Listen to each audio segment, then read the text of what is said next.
On a calm summer morning in 2020, researchers off the coast of Dominica watched a sperm whale slip beneath the surface. She would not breathe again for over an hour. By the time she returned, she had descended nearly 3 kilometers into the abyss, deeper than a submarine can safely go, and she did it without a single sign of distress. This is still unexplained. The science that hasn't finished arguing. To grasp what that means, consider the numbers. A sperm whale's dive can last over 90 minutes, with the longest recorded at 138 minutes. Its clicks reach 230 decibels, the loudest sound made by any animal, and its heart rate can drop to just 6 beats per minute. These are not the limits of a mammal. They are the limits of physics. But here's the mystery. How does a mammal survive pressures that would crush a submarine? The answer is not fully known. Scientists have hypotheses: flexible ribs, collapsible lungs, special proteins, but the exact mechanism remains elusive. And that is the wonder we're about to explore. So what does a dive like that actually look like? It begins with a single breath, a last inhale at the surface, filling lungs that will carry the whale through an hour of darkness. Then she descends. In the first minutes, the light fades and the pressure climbs. At 1,000 meters, the water exerts over 100 times the pressure at the surface, enough to crush a human instantly. And yet, she keeps going, past 1,500 meters, past 2,000, into a world where sunlight never reaches. Here, in the crushing dark, she hunts squid that have never seen the surface. The record? Nearly 3,000 meters, 3 times deeper than a submarine's safe limit. And the longest dive? 138 minutes, 2 hours without a single breath. How is that possible? That's the mystery we're about to unravel. In the dark, a sperm whale sends out a click, a sound so powerful it can stun a squid at close range. This is the loudest sound made by any animal, reaching 230 decibels, louder than a jet engine at takeoff. How loud is 230 decibels? A rock concert hits about 120. A jet engine at close range, 140. At 230, the pressure wave is enough to rupture a human eardrum. For a squid, it can be fatal. But these clicks aren't just weapons. They're also a sonar system. By listening to the echoes, a sperm whale can see in the dark, building a sound picture of its prey hundreds of meters away. And that's not all. Each click is produced by forcing air through the whale's monkey lips, 2 small structures in its massive head. The sound is focused by the spermaceti organ, a waxy lens that can also help the whale control its buoyancy. 1 sound, 2 purposes. So how does she do it? How does a mammal survive pressure that would crush a submarine? The answer lies in a suite of adaptations that work together. One idea is that their ribs are flexible.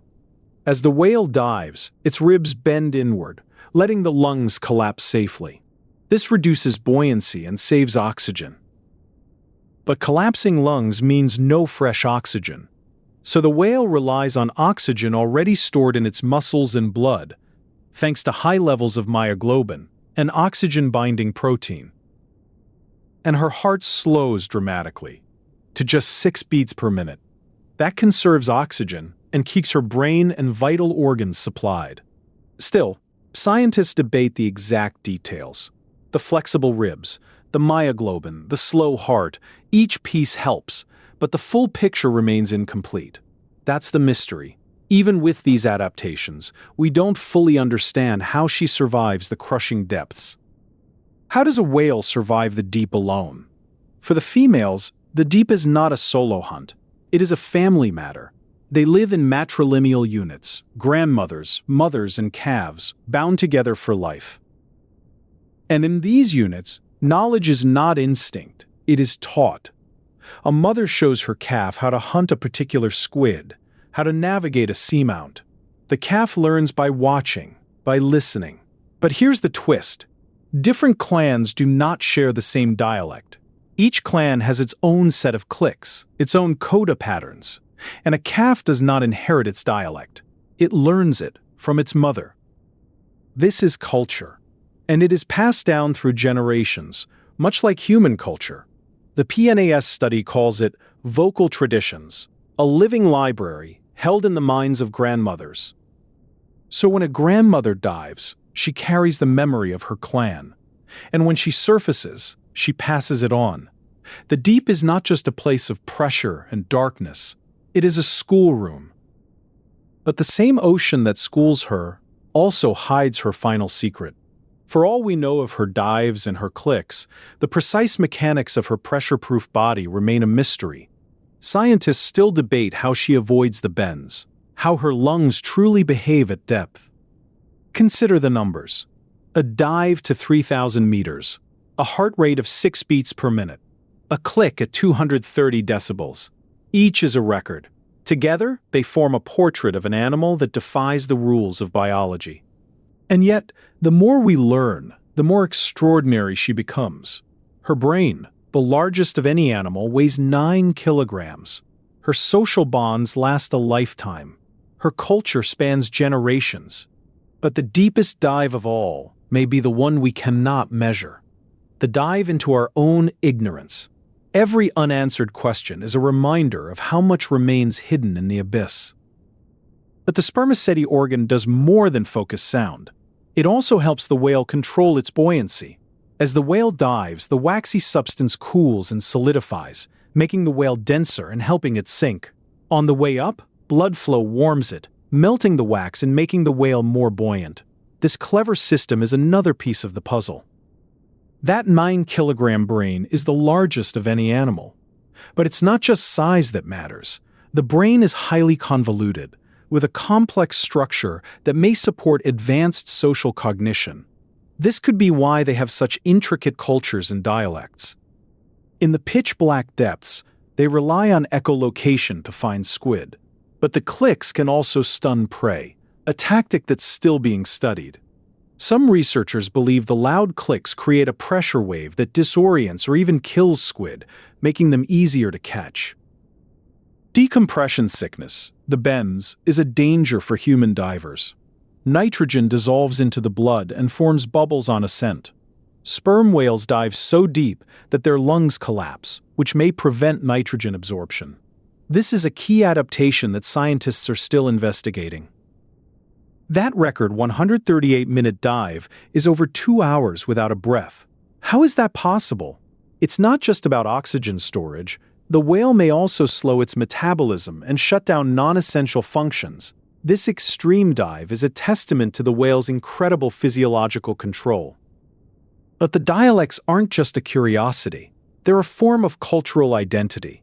Clans with different dialects may even avoid each other, maintaining their own traditions.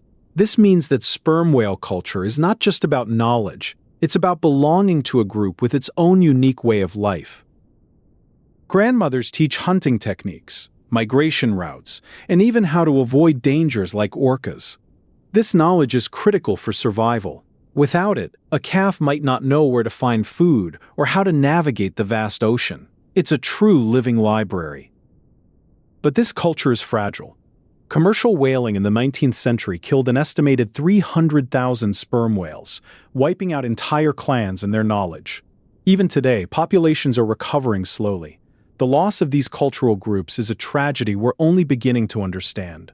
And these whales live long lives, up to 60 to 70 years, sometimes even 80. That's a long time to accumulate knowledge and pass it on. A grandmother might spend decades teaching her descendants.